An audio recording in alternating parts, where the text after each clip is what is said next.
At his father's funeral, Millionaire sees ex-wife arrive with triplets who share his eyes. Alexander Harrington, heir to the legendary Harrington family fortune, arrived at the old countryside church with tears masked behind his designer sunglasses. Today he would lay to rest his father, Reginald Harrington, the man whose merciless discipline had shaped him into a multi-millionaire but never a contented son. As the funeral procession began under a gathering of heavy clouds, an unexpected sight threatened to splinter Alexander's carefully composed veneer. Through the crowd he recognized his ex-wife, Victoria. By her side stood 3 children triplets, each bearing the same piercing blue eyes that had once made Alexander the talk of their upscale social scene.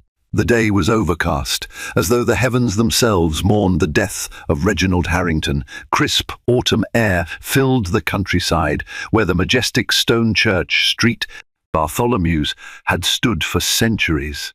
Towering oak trees lined the winding road that led to its arched wooden door, the leaves turning brilliant shades of red and gold, a stark contrast to the somber occasion unfolding within. Alexander Harrington stepped out of his sleek black limousine, every detail of his carefully chosen attire reflecting his wealth and status. Clad in a tailored black suit, dark tie, and expensive Italian leather shoes, he looked every inch the successful entrepreneur. Even his grief, though genuine, was bound tightly beneath years of training in social graces and stoicism. His father had passed away suddenly, though he was nearly 70.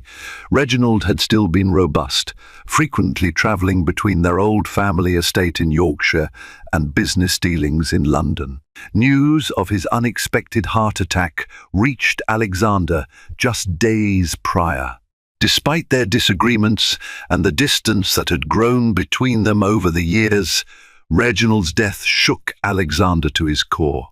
The churchyard was filled with mourners, local villagers whose families had worked on Harrington land for generations, business associates who respected Reginald's acumen, and extended family who rarely emerged from their private lives except for weddings and funerals. Alexander, who had only corresponded by email and infrequent calls to his father for the past year, was now face to face with the extended Harrington clan, swirling in hushed conversations and sideways glances.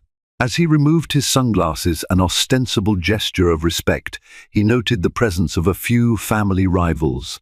The Farnsworths had come, the Cantwells, the Montgomerys. Even Lord Caldwell, a longtime friend turned adversary of Reginald, was present, paying his final respects in stoic silence. But the weight of old feuds felt small compared to the enormity of the day. Alexander inhaled deeply, steadying himself before entering the church. A swirl of sorrow threatened to unravel the composure he had worked so hard to maintain. In the hush of the chapel, the polished casket stood near the altar, wreaths of white lilies draped over its edges. The soft glow of candlelight reflected in the stained glass windows where biblical scenes danced in colored patterns along the floor. He felt waves of regret and guilt, remembering how he had chosen business expansions, overseas opportunities, and the lure of success rather than mending his strained relationship with his father. Now it was too late. The eulogy was to begin in minutes. As he made his way down the aisle, he glimpsed his mother, Margaret Harrington, seated in the front pew. Margaret's face was pale, her eyes red from a week of mourning. She offered Alexander a trembling smile when he came to her side. He reached out, clasping her hands gently. "Mother," he whispered, "I'm so sorry." She nodded, squeezing his hands. "He was proud of you," she managed. "He never would have admitted it in so many words, but he was always proud." Alexander swallowed against a sudden lump in his throat. If only he'd had more time to make amends, but that chance had slipped away. Just as he was about to sit, his eyes caught motion at the door. A slender figure in a form-fitting black dress entered, hesitant as though unsure she was welcome. Victoria, his ex-wife. For a long moment, Alexander believed he must be hallucinating. After all, Victoria had cut ties with him fiercely nearly 5 years ago. Their marriage had been short, lived only 2 years, but it had been filled with intense emotion.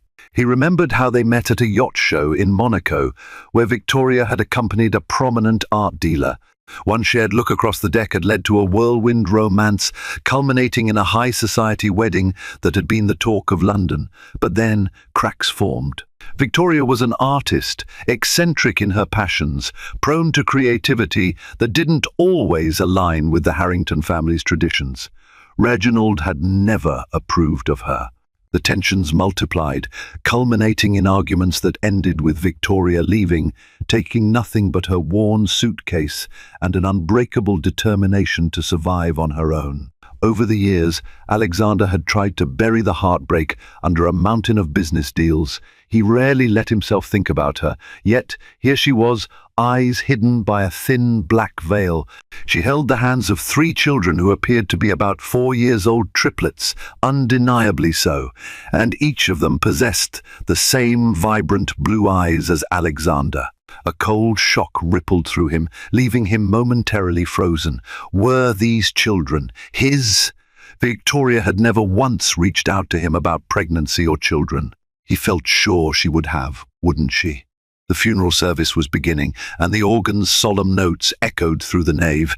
Alexander stumbled into a pew near the front, disoriented. He risked a quick glance over his shoulder. Victoria lifted her veil slightly, catching his eye. There was apprehension on her face, a quiet desperation he'd never known her to have. The priest began the readings, praising Reginald's philanthropic works, listing the charities he supported, and recounting his dedication to preserving the family's centuries-old legacy. However, Alexander's mind was miles away. He could hardly hear a word. All he could think about were the triplets, each so strikingly similar, each with the same eyes that had been a hallmark of the Harringtons for generations. Were they truly his? If so, why had Victoria hidden them from him all this time? As the solemn ceremony concluded, Alexander barely registered the eulogy's specifics. Hushed murmurings gave way to the final blessing as the coffin was escorted to the burial plot in the adjacent graveyard. Ancient tombstones dotted the manicured lawn, marking the resting places of Harrington ancestors long past. Alexander stood beside his mother, stoic, as the coffin was lowered into the ground. A flurry of rose petals and dust drifted on the breeze. Emotions churned in his chest. Margaret reached out for Alexander's arm, steadying herself, but her own gaze was locked on a figure behind them, Victoria and the children. The crowd dispersed slowly, offering condolences to Alexander and his mother. Among them came old associates, family cousins, and even school friends who remembered little Alex. Every handshake and hug pulled him further into the suffocating recognition that he was the new head of the Harrington legacy. When he finally turned to face Victoria, she was standing a respectful distance away, her head slightly bowed. The children, 2 boys and 1 girl, clutched at her skirt, wide-eyed and silent. For a moment, her eyes met Alexander's. The swirl of confusion, fear, and longing there nearly undid him. He stepped forward. "Victoria," he said, voice low, "I had no idea you would come." She swallowed, looking as though she was about to speak, but said nothing. Instead, she gestured to the triplets. "I'm sorry for your loss," she managed, her soft voice barely audible over the hush of the afternoon. Alexander knelt down, trying to examine the children without scaring them. 2 little boys, each with sandy brown hair, that unmistakable Harrington shade. The girl had wavy locks that matched Victoria's deep chestnut color, yet the eyes were pure Harrington blue. His heart pounded. "They have my eyes," he murmured. Victoria stiffened slightly, as if bracing for backlash. "Yes," she said at last, "they do." He rose to his feet, searching her face. "You never told me. Why?" His question lingered between them, heavy and raw. Across the cemetery, distant relatives and visitors looked on, aware of the tension but too polite to stare overtly. Victoria bit her lip. "I wanted to." But things were so complicated back then. Your father, Alexander raised a brow. He what? She exhaled a slow breath. It's not a conversation for here, at Reginald's funeral, but I needed to be here. For them, for you. Alexander glanced at the children again. They stared back with quiet curiosity. He felt a tug in his chest, a mixture of anger and fierce protectiveness. How many birthdays had he missed? How many first steps, first words, first days of school had happened without him? He ran a hand through his hair, struggling to contain the turmoil. "Come to the manor," he said at last. "After the reception, I want to talk." Victoria hesitated, gaze flicking from him to the children. She nodded, albeit with uncertainty. Inside the old Harrington manor, the air felt heavy. A reception was arranged in the grand foyer, where portraits of Harrington ancestors lined the walls. Their solemn eyes seemed to judge each newcomer, as though protecting the estate's secrets. Caterers shuffled about, offering refreshments to the mourners. Crystal chandeliers reflected subtle rainbows across the marble floor. The hushed tones of conversation carried the weight of grief and curiosity. Everyone anticipated the reading of Reginald's will. No Harrington funeral ever concluded without some dramatic shift of inheritance or unveiling of secrets.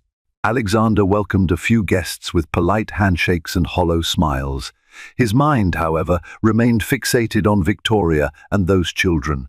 He had told her to wait in a private drawing room near the back of the manor. He had half expected her to flee, but she remained. Their conversation would come soon, though first he had to fulfill familial obligations. At precisely 2 o'clock, the family's longtime lawyer, Richard Beckford, gathered the necessary parties in the study.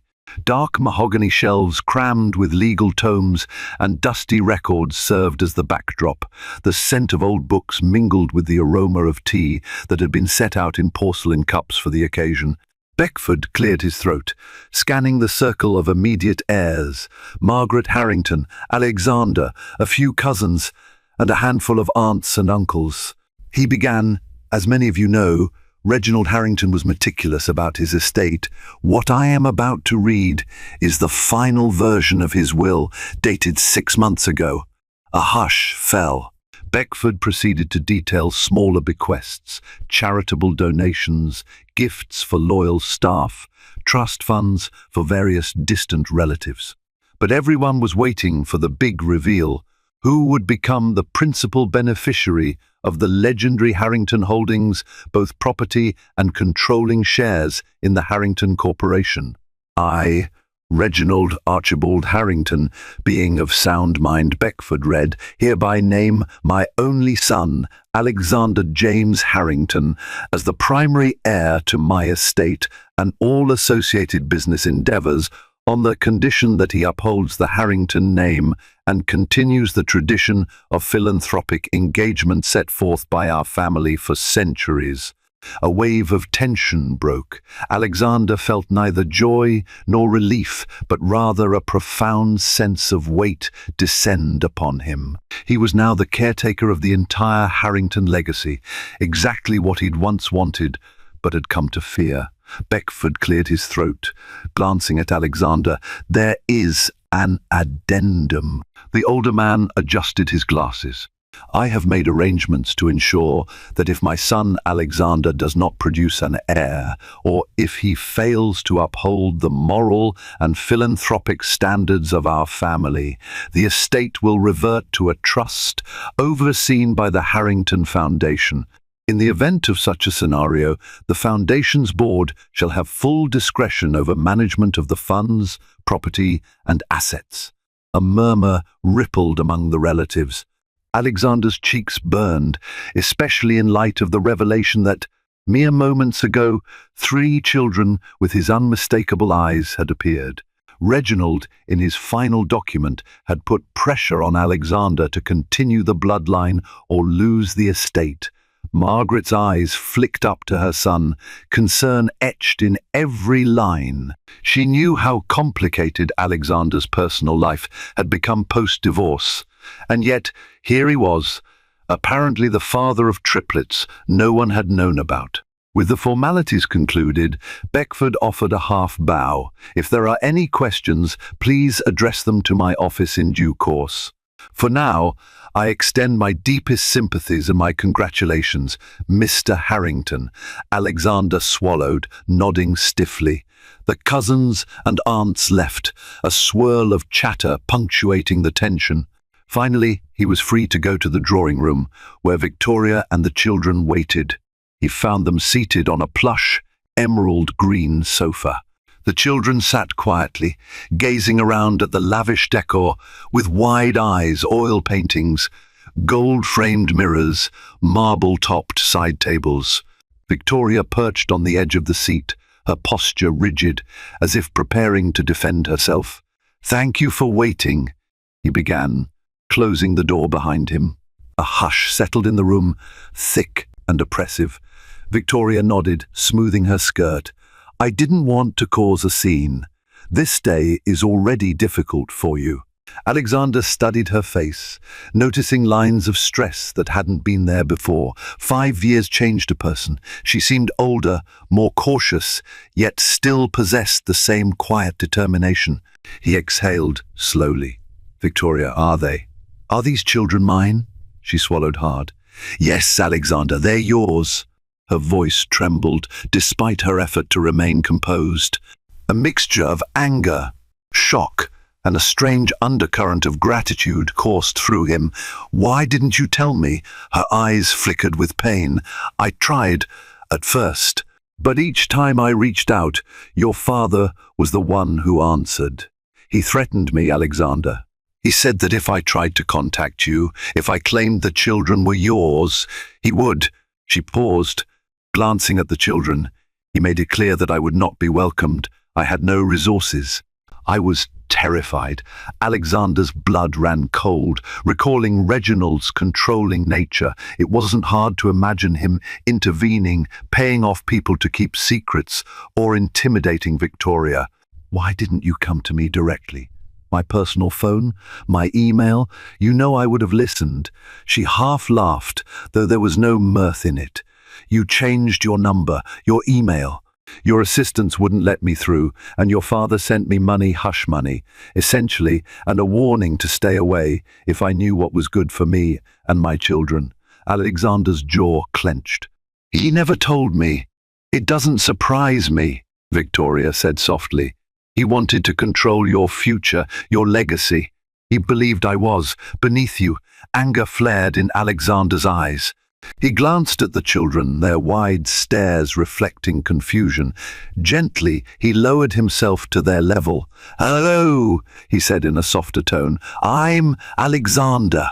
One of the boys clutched Victoria's sleeve. The other boy blinked owlishly. The girl offered a small wave. "I'm Amelia," she said shyly. Her brothers followed with equally quiet introductions. Andrew and Anthony. Alexander's heart constricted. Hearing them speak, seeing them in this grand house that should have been part of their lives from birth, it hit him with staggering force. "I'm so sorry," he murmured, voice breaking. "I didn't know." Victoria brushed a tear from her cheek. "I didn't want to overshadow your father's funeral, but I couldn't let him be buried without you knowing about your children." He nodded, gathering composure. "We have a lot to discuss."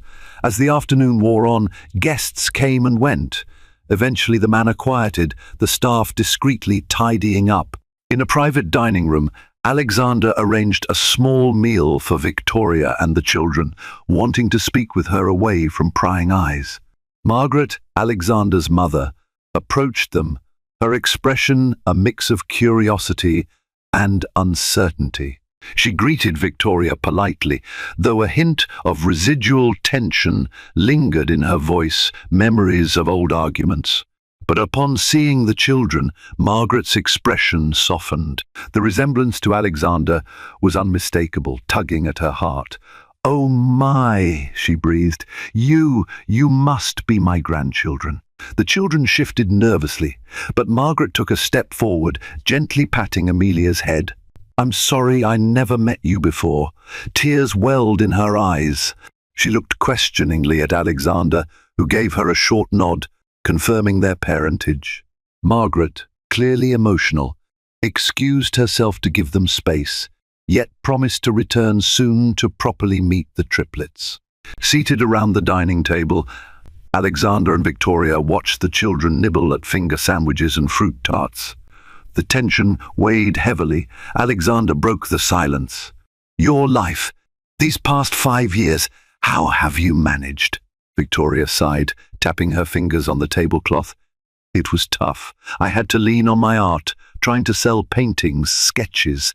Some months were good, others horrible. I used the money your father sent just to keep us afloat: rent, food, necessities for the children. I never wanted to live on Harrington charity, but there were times when I had no choice." He noticed her shoulders trembling with suppressed emotions. "You should have been able to rely on me." She gave him a bitter smile. "Easier said than done. Your father made sure that door was sealed shut." Alexander's eyes flicked to the triplets, who were giggling at each other's messy attempts to eat fruit slices. A pang of regret nearly tore him apart. He had missed so much. "Things are different now," he said firmly. "My father can no longer keep us apart. I want to be part of their lives, and I want to make things right." Victoria's eyes searched his. "What does that mean?" "It means I want you to move in here or somewhere near my main residence in London, where I can support you and the children. They're Harringtons. They deserve everything I can give." She looked uncertain. "I don't want to uproot them just like that. And I'm not sure how I feel about living in this house, under the shadow of Reginald Harrington's memory." "We can discuss the details," Alexander said gently. "But you won't have to struggle again. I can promise you that." She nodded, relieved, tears brimming in her eyes. Still, a current of unspoken tension flowed between them. Memories of their passionate fights, the pain of separation, the heartbreak that had defined their short marriage. Over the next several days, arrangements were made for Reginald's final affairs. Business partners, attorneys, and various board members of the Harrington Corporation approached Alexander to offer condolences and question his future plans. The media, never missing a chance to spotlight high society drama, had begun printing subtle hints that there were new heirs on the scene. Alexander found himself torn between managing a business empire and trying to connect with the children. Late nights in the Manor's library were spent poring over documents, fielding calls with major shareholders, and attempting to ensure a smooth transition of leadership. Meanwhile, every morning he'd try to steal a moment with the triplets. They were still shy around him, though less so each day. Victoria took them on walks around the expansive manor grounds. She did her best to maintain a gentle routine, allowing them to adjust to an environment vastly different from the small flat in which they'd lived. Occasionally, Alexander joined them, leading to sweet yet awkward interactions. The children asked him innocent questions about the large pond, the old stable, the orchard. He struggled to answer with fatherly warmth, still battling the guilt of having been absent. One crisp morning, as a swirl of leaves danced across the garden, Alexander found Andrew lagging behind the others, staring at an old statue of a Harrington ancestor. The boy's small brow was furrowed. "Hey, buddy," Alexander said, kneeling beside him. "What's on your mind?" Andrew pointed at the statue. "He looks like you." Alexander smiled faintly. "That's our ancestor, Charles Harrington. He lived a long time ago. There's a whole line of Harringtons." Andrew turned to look at Alexander, big blue eyes studying his face. "Are you my dad?" The question, so simple and earnest, hit Alexander in the gut. "Yes," he managed. "Yes, Andrew, I'm your dad. Why didn't you come to see me before?" A cold wind rustled the leaves. Alexander felt tears prick at his eyes. He placed a hand gently on Andrew's shoulder. "I didn't know about you. I'm so sorry." Andrew was quiet for a moment, then nodded and scampered off toward Victoria and his siblings. Alexander remained there, crouched in front of the statue, the old patriarch's stone gaze seeming to judge him. He wondered what Reginald had been thinking, keeping such a secret, effectively robbing him of the chance to know his own children. Though Reginald was gone, the spectre of his influence lingered. One afternoon, Alexander received a surprise visit from Charles Farnsworth, an old business rival and distant cousin. Charles, who had always coveted the Harrington fortune, wasted no time alluding to rumors about the triplets. "Word is you suddenly have 3 heirs in your possession, Alex," Farnsworth said smugly, swirling brandy in a snifter as they spoke in the manor's study. "Quite convenient for you, given your father's stipulations." Alexander stiffened. "They are my children, Charles. That is not convenient, it is reality." Charles raised an eyebrow, an oily smile on his lips. Of course, of course. Still, you must see how it looks from the outside. An ex-wife reappearing with triplets just days after your father's passing, ensuring you keep your inheritance. Alexander clenched his jaw. "Careful, cousin. I don't appreciate your insinuations." Charles shrugged, draining his brandy. "I merely wanted to offer a piece of advice. Be sure the paternity is beyond question. The Harrington board might ask for it eventually, especially if they suspect some trickery." With that, Charles departed, leaving Alexander's anger simmering. Even in death, Reginald's complicated web of control and expectation was punishing them all. That evening, Alexander found Victoria in the manor's library. She was reading a children's book to Amelia, her voice soft and melodic. At his approach, Amelia smiled sleepily, and Victoria ushered her off to bed in the guest room they occupied. When Victoria returned, Alexander exhaled, heavy-lidded from a day of stress. "I should probably confirm paternity," he said, wincing at how callous he sounded. "Not that I doubt you, but for legal reasons. The board, they might push for it." She looked down, sadness passing across her features. "I understand. I figured that would happen. I've kept medical records, but if a test is needed, let's do it." Alexander nodded.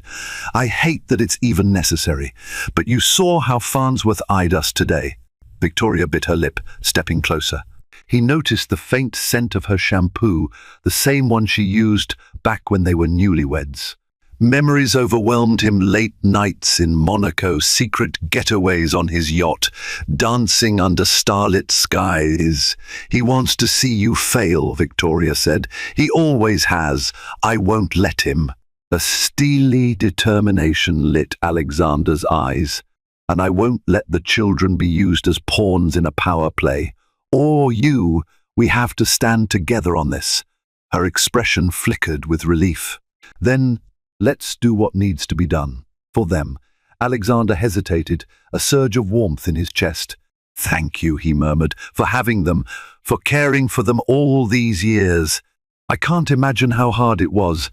Victoria's eyes glistened with tears. She looked away, lips quivering. "I didn't have a choice. They saved me, in a way. My art wasn't enough, but they gave me purpose."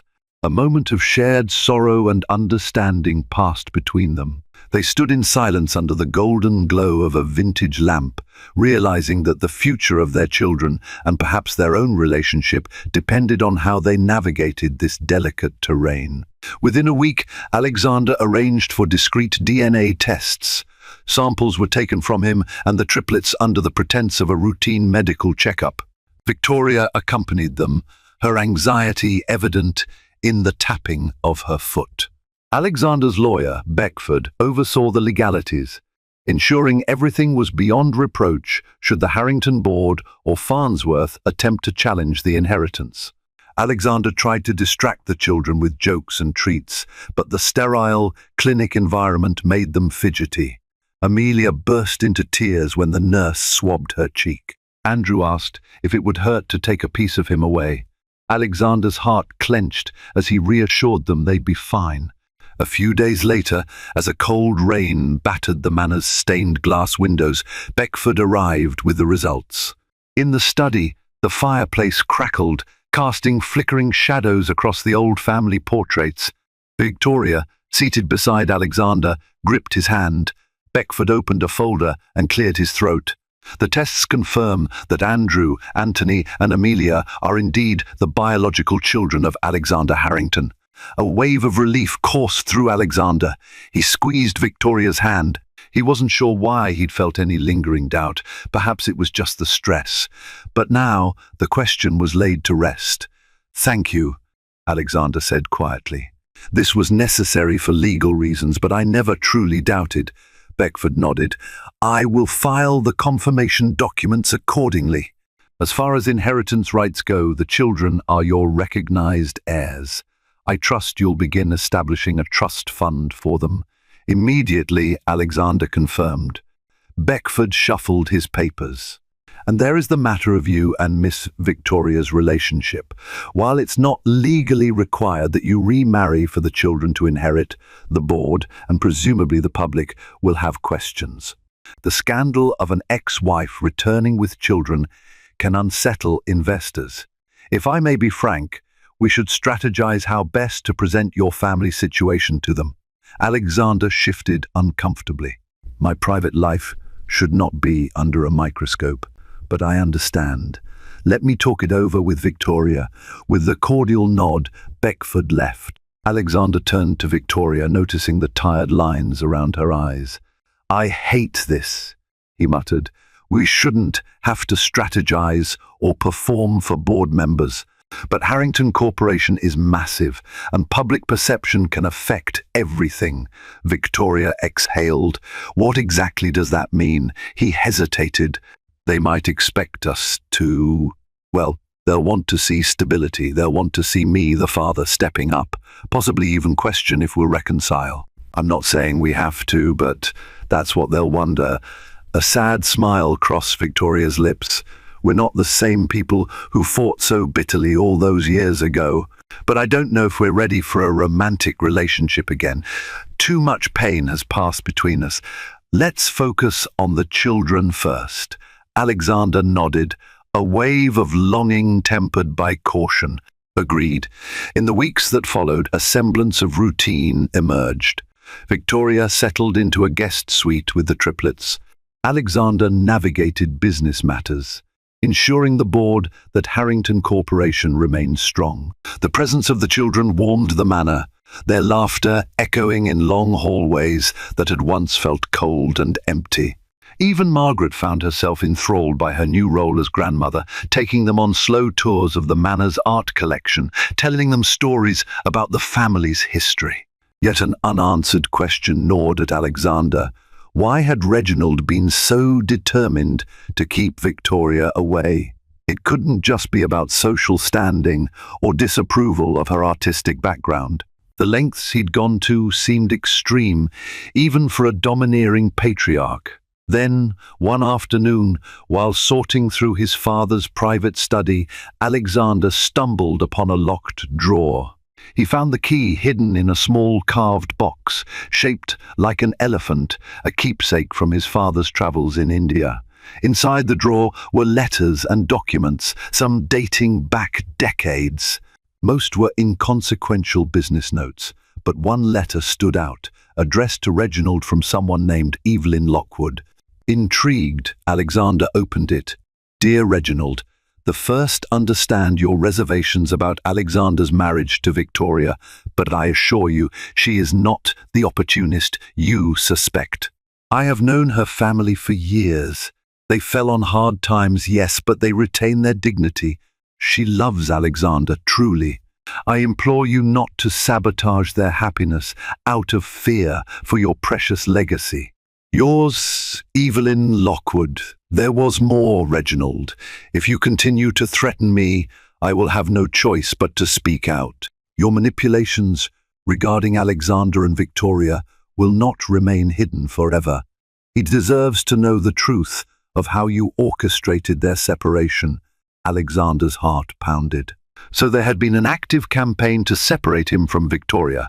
But why? He searched further, discovering a series of bank transfers from Reginald to an E. Lockwood, substantial sums spanning the time period around his divorce. The final letter was more cryptic, referencing an event that happened when Victoria was a child. I know you blame her father for the ruin of your sister, but Victoria had no part in that. She was just a child. Don't punish her and Alexander for a grudge you hold against her family." Confusion turned to shock. Alexander's father had held a secret grudge against Victoria's family. Something about Victoria's father being responsible for the ruin of Reginald's sister. The details were murky, but it was clear that Reginald had manipulated events, fueling the discord that ended Alexander and Victoria's marriage. Alexander's hands shook as he replaced the letters. Anger, regret, and an overwhelming sorrow for the years lost welled up in him. He found Victoria in the rose garden, watching the triplets chase each other among the hedges. Sunlight framed her figure, shimmering on the dew-kissed petals. For a moment, Alexander just observed, mourning the simpler times they never had. Then he approached. She turned, noticing the intensity in his gaze. "What is it?" He handed her the letters. As she read, her face paled, tears spilling unbidden. I had no idea he hated my family this much. My father went bankrupt after some bad investments, but I never knew it was tied to your aunt, or that your father blamed him for it." Alexander exhaled. "He never told me. He let me think you left because you wanted to. He made me question everything about our relationship." Victoria's voice trembled. "Now we know the truth, but it comes too late to fix the past." Alexander set a hand gently on her shoulder. "Maybe we can't fix the past, but we can shape our future." As the days slipped into weeks, the children adapted to their new environment.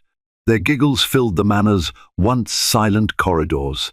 They had a private tutor on weekdays, supplemented by art lessons from Victoria, walks with Margaret, and visits to the stables where the caretaker let them brush the horses. Meanwhile, Alexander juggled an avalanche of meetings.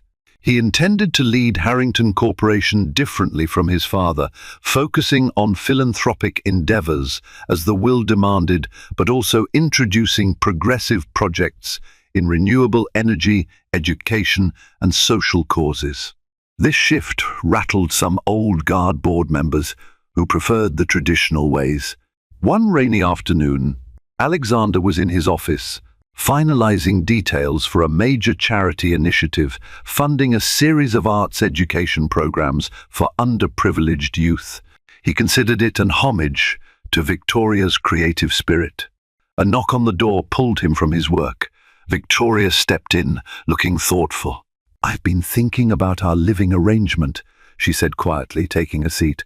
"The children are adjusting well, but I can't stay in the guest suite forever. We need a more permanent plan." Alexander frowned, leaning back in his leather chair. "Of course, I want to help you find a place you're comfortable with, whether it's here in the manor or in a property nearby. We have apartments in London, a country estate by the lake, whatever you prefer."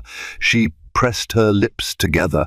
"I don't want to take advantage, but the children deserve stability. And maybe it would be good for them to see us co-parenting. But living under the same roof brings back a lot of memories, some good, some painful." Alexander's gaze softened.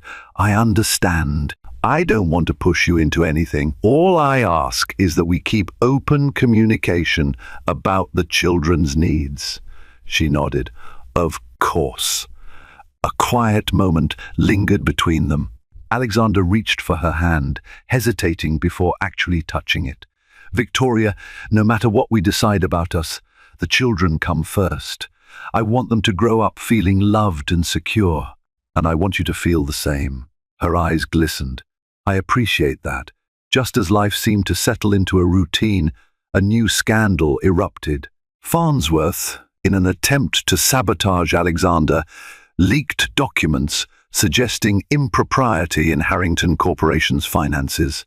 Headlines screamed about an internal coup, with references to the mysterious triplets thrown in for sensational effect. Alexander's phone blew up with calls from investors and journalists. The board demanded an emergency meeting, which took place in London, at the corporation's headquarters, a sleek high-rise that stood in contrast to the centuries-old Harrington estate. In a tense boardroom lined with glass windows overlooking the Thames, Farnsworth presented doctored evidence of alleged fund misappropriations. Alexander, flanked by Beckford and a forensic accountant, vehemently denied the allegations, systematically dismantling Farnsworth's claims as fabrications. But the damage in the media was significant. Rumors swirled about Alexander's children, whether or not he was fit to run the corporation, and if the Harrington name had become tarnished. After the meeting, Alexander slumped in a leather chair in the CFO's office. Victoria had accompanied him to provide emotional support and to be introduced as the mother of his heirs. She placed a comforting hand on his shoulder. "This is all so exhausting," Alexander said, rubbing his temples. "I never wanted to play these political games. I just wanted to build something meaningful." Victoria gave him a gentle look. "Maybe it's time you show them who you really are. Not Reginald's son, not some rumored scandal magnate, but Alexander, a man who wants to make a difference." He looked up at her, impressed by her insight. "You're right. Hiding away won't help. I need to face this head-on. I'll schedule a press conference, address the allegations, introduce our children publicly, if that's okay with you.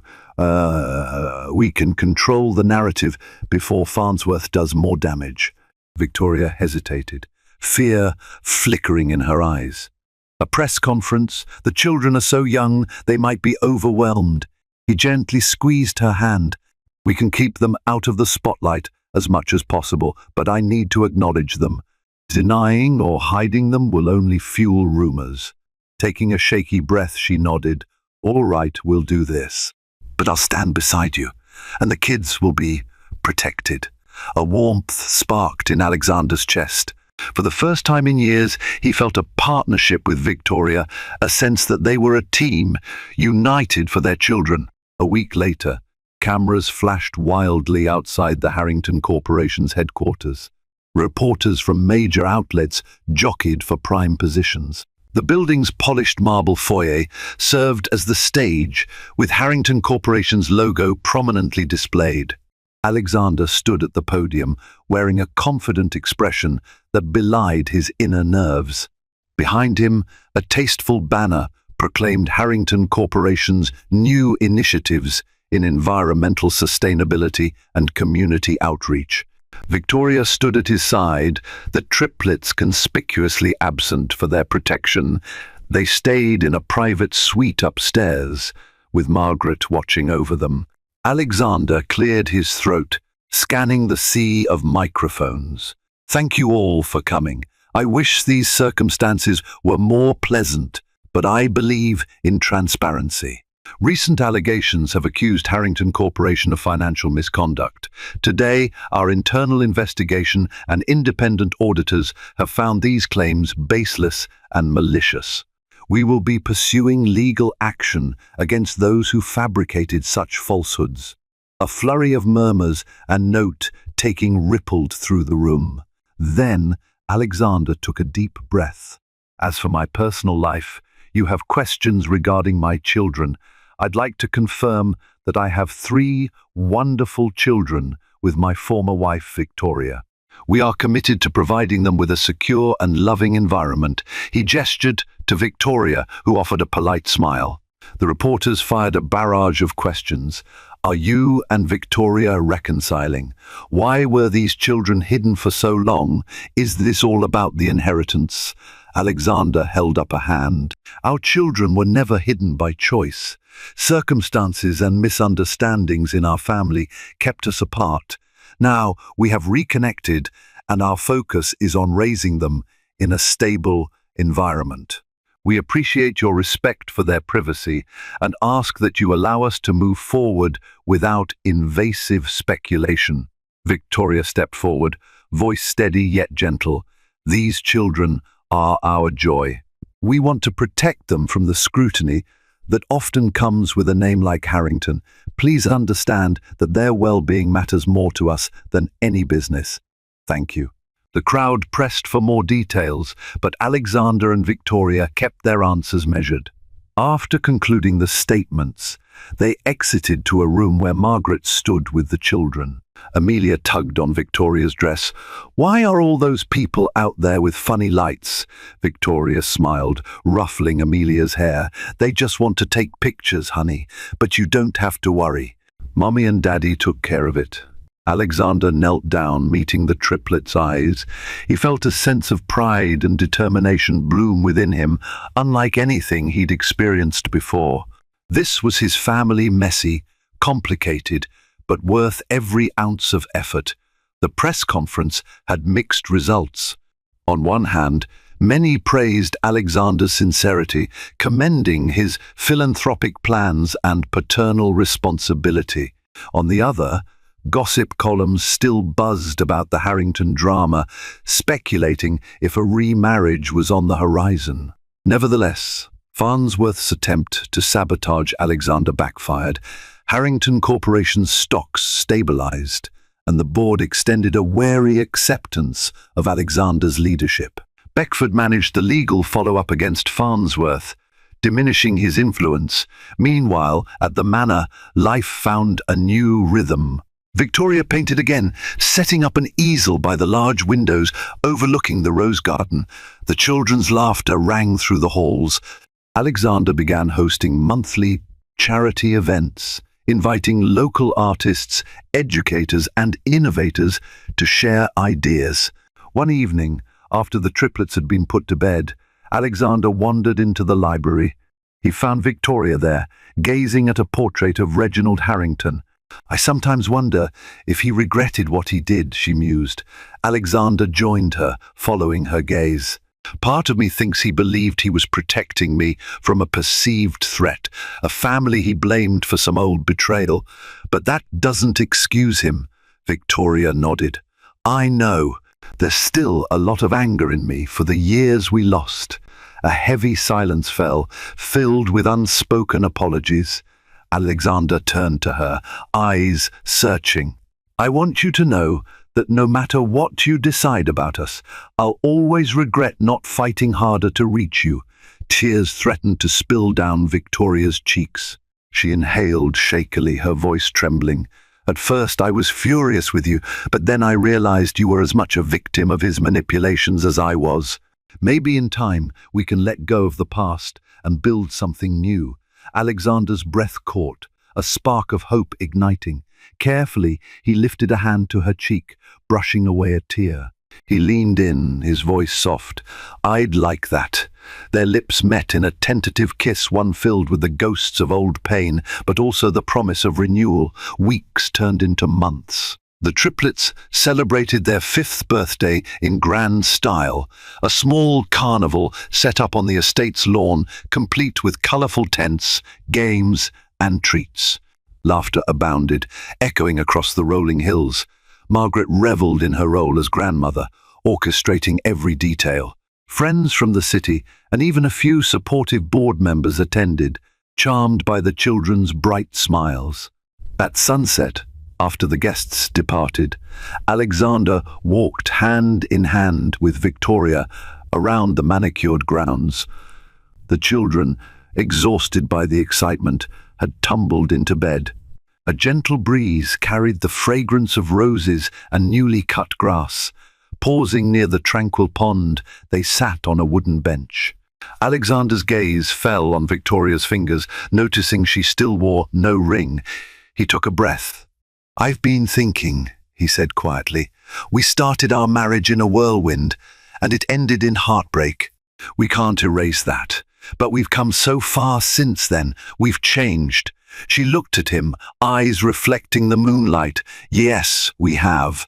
Alexander reached into his pocket, pulling out a small velvet box. He opened it to reveal a ring, a simple design, set with a modest sapphire, nothing like the ostentatious diamond he had given her in their first engagement. "This is not a symbol of the past," he said, voice trembling with emotion. "It's a promise for the future. Will you marry me again?" Tears slipped down Victoria's cheeks. "Alex." She covered her mouth. Overwhelmed, he placed a gentle hand over hers. I don't want to rush you or pressure you. You and the children mean everything to me, and I want to do this right. No more secrets, no more manipulations. Just us, choosing to be together for the right reasons." She let out a shaky laugh, tears of joy glistening. "Yes," she whispered, her voice cracking. "Yes, I'll marry you again. Let's do it right this time."